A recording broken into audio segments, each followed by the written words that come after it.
Okay, so I'm going to try this. This is a different account, as those of you who have the link know or can see from the name and from whatever. But yeah, it's a different account. This is my original account, one of my original accounts. As I'm sure many of you know, we seem to accumulate many accounts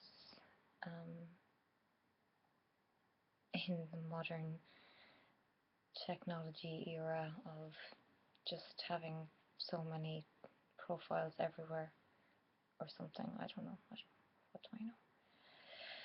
But I'm just going to address a few things. First of all, I really can't thank those of you enough who are actually interested in watching my videos, and it means so much, so much, that people actually want to listen to me talking and are interested in what I'm saying and hear what I'm saying and have a level of, I suppose in a lot of cases, a mutual compassion because you understand stuff. But to be able to talk openly is something, because it's something I'm only coming to know, or I've come to know for the first time in my life. It's such a gift, it's such a blessing, like, to be able to do it. So I want to continue to do so to those who might benefit from it and who want to listen. And I suppose I want to do it for myself as well, like, because, I want to be of some use to other people. And I think, like I've said before, we have to maybe look after ourselves to be able to do that for other people also. And I think we have to be our true selves to engage with the world in a true way. So I'm just going to make a couple of notes on the issues. I don't have to state anything, I'd say, particularly. Just you guys know what I'm talking about, and you know what we're talking about and stuff. So the head. So just in lecture this evening, and realizing something I've realized with a lot of time, that one of my lecturers and I seem to share very much a way of thinking that it's helping me kind of think that, or it's helping me to identify with the fact that certain heads operate in certain ways, and that can be used to one's advantage, or to the advantage of the world, or to the advantage of interaction with the world, such as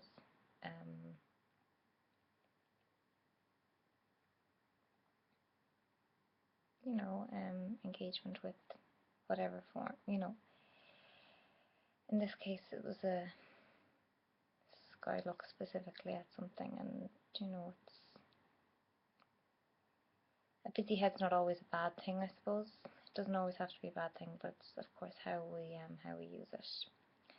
But having a busy head can create problems, and the fact that it can create problems and that it does is unfortunate, that this is stigmatized and looked negatively upon or misunderstood so. Disappointing that people would judge so much, but they seem to. Next thing I was going to just say is that, again, just thanking and appreciation for the help I'm getting, and blessed to be having the opportunity to be back in college in spite of all the things that are kind of, and seem to be going through the floor, that aren't working. It's just a blessing for everything that is working, and most of all, time and awareness that things can change and that we can move on and that we can help other people to move on also. Self-observation, so much of it going on, obviously, in my, it's like a whole new way of thinking. It's like a whole new way of thinking and being, where I'm just observing my thoughts as opposed to acting on impulses. And those of you who struggle with OCD will understand that, and they'll really see that, whoa, this is a completely different way of being. This is a completely different way of reacting to anything, responding to anything. It's like realizing that something's not real can give you so much hope that it's all going to be okay. That that we just have to keep on hoping in the moments that we can try and find good moments and keep moving with them, remembering in the most difficult moments that this too shall pass, and that we really only have the moment, the present moment, and that we can engage with that fully, and that maybe nothing bad is going to happen as a result of it, and how much of a freedom that can actually give us to be our authentic selves to ourselves and to other people. It's a real blessing, and acknowledgement of the fact that it takes a very, very long time and a lot of work to get to a place where your head will start doing that, hopefully automatically, and not investing so much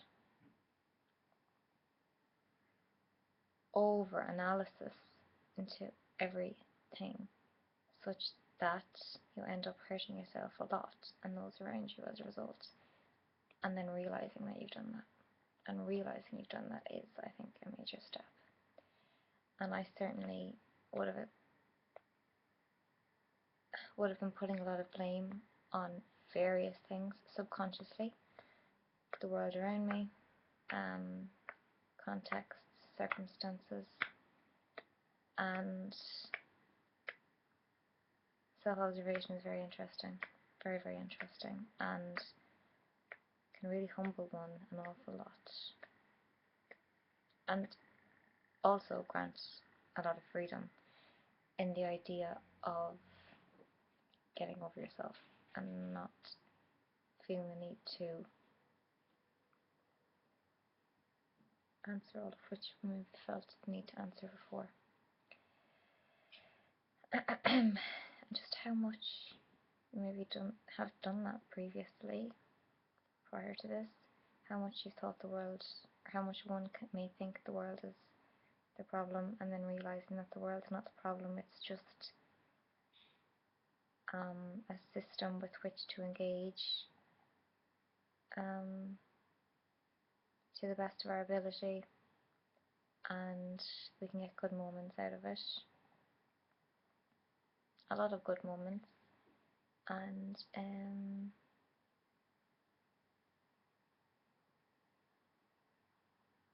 that we have to trust ourselves and do what's right for ourselves in those moments, and be kind and gentle to ourselves, be kind and gentle to others around us, and to just to keep in mind that we are in control of our moments and of everything that happens, and we're in control of it for ourselves and for those with whom we want and can meaningfully identify and associate. So that's very hopeful, in just praying that sticks with time, and that everything will be okay, and that we can keep moving through the moments, not dwelling too much and not overexerting ourselves too much, and to just float pleasantly and kindly and as happily as we can, to keep trusting that things pass, and trying not to invest so much thought and analysis into every little thing.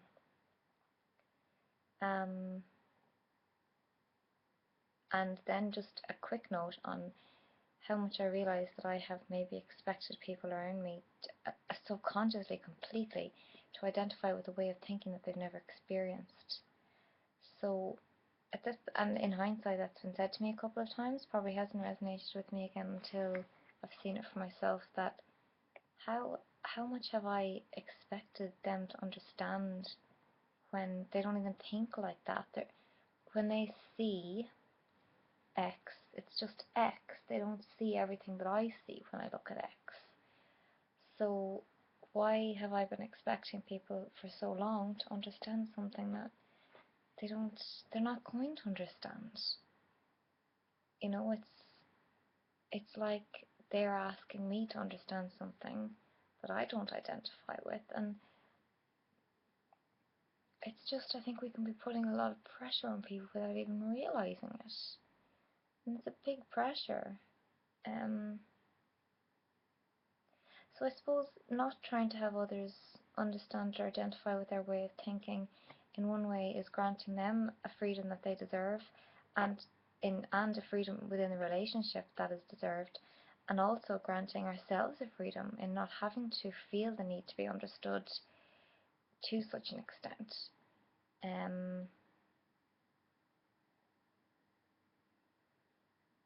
It makes for deeper, more conscious, and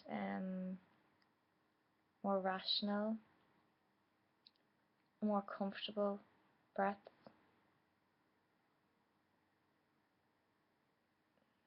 And that's just, that's the hope. So another little note, something that I just noticed this evening, because I was in the same lecture hall as, say, last semester before I had to take leave of absence. A lot of the stuff that was coming up was because obviously my mind, those of you who understand this, clings to patterns from the past, and everything has an association. So I won't go into that in too much detail now, because obviously go on for months. But so being at a certain desk and a certain time can warrant someone to do a certain thing that they did before. So a person who does something in a certain way will do something in a certain way. So it was kind of like I was noticing things about myself that I didn't notice before. And I suppose therapy and a lot of time and work that's enabling me to see these things. So for example, little things like the way I was arranging my pens, and I would have always thought everyone is looking at that, everyone sees me doing that. But then I was kind of more this evening trying to be the observer of the fact that I was thinking these things, and thinking, how conscious am I of that guy arranging his pens? Or how conscious am I of what he's doing? Or where his bag is positioned? Or where his coat is positioned? Or what he's even wearing? And like, it kind of just had me think a little bit more, hopefully, around how much maybe people aren't thinking about what you're worried about they're thinking. And like, so even, and this goes back to infants, when I was a little tot in primary school, looking at the teacher, that every time that the teacher would look at me, that I was doing the right thing, the perfect thing, and that I was never doing anything bad, or not even not doing anything bad, but not, what is that way, but not actually in any way disengaged, because in my head, that's not good. So, but then I thought, I was looking around me and like, oh my goodness, they're on their phones. Or, because a lot of the time you just be checking your phone. And I know it's a question I've also asked at Mass, because I would say to priests and confessions, is it a sin to have a notebook at Mass? Because sometimes during the sermons I like to take down things that are being said if they're inspirational. But what if you write it on your phone? It's, people perceive you as texting during Mass, or this kind of thing. But so I suppose, I was kind of looking at it more lately, probably just more so, with all of the newfound, hopefully, changes and ways of thinking, that just looking at these things as from a different perspective, and being like looking at it from other people's point of view, and like, well, I don't notice that he's on his phone or think badly of him. And it's tiny little things that that have, I suppose, enabled or facilitated that psychological shift. And therapy obviously has a huge deal to do with it, and talking, writing things down, and doing so in a directed and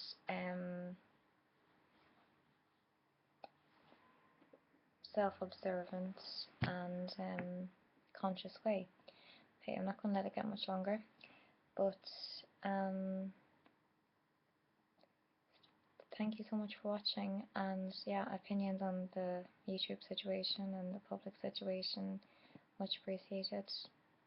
Thanks for watching, lots of love.